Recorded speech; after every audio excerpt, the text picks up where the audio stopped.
మేము వచ్చేటప్పుడు గోరింటాకు తెంపుకొని వచ్చాం కదా.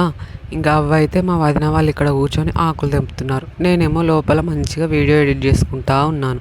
ఇంకా నా పని కంప్లీట్ అయ్యి బయటకు వచ్చేలోపు వీళ్ళైతే తెంపేసారు. ఇక్కడ పిల్లలేమో కొంచెం మట్టిగా అనిపించగానే అందులో వాటర్ పోసి అయితే ఆడుతున్నారు.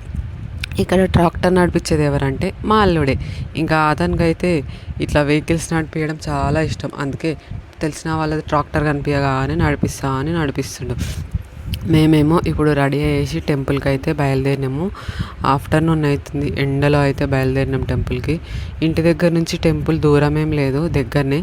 కాకపోతే ఎండలో వెళ్ళడం అయితే చాలా ఇబ్బంది అవుతుంది, అందుకే కార్లో వెళ్తున్నాము మేము. ఇంకా టెంపుల్కి అయితే వచ్చేసినాము. టెంపుల్కి రాగానే పిల్లలు అయితే ఐస్ క్రీమ్ అని ఏడుస్తున్నారు. వీళ్ళకైతే ఎక్కడికి వెళ్ళినా ఐస్ క్రీమ్ కనిపిస్తే చాలు కావాలి అని ఏడుస్తారు. ఇంకా ఐస్ క్రీమ్ తీసుకునేదాకా ఊరుకుంటారా? అందుకే తీసుకొని అయితే మెట్లు ఎక్కి పైకి వెళ్తున్నాము టెంపుల్ దగ్గరికి.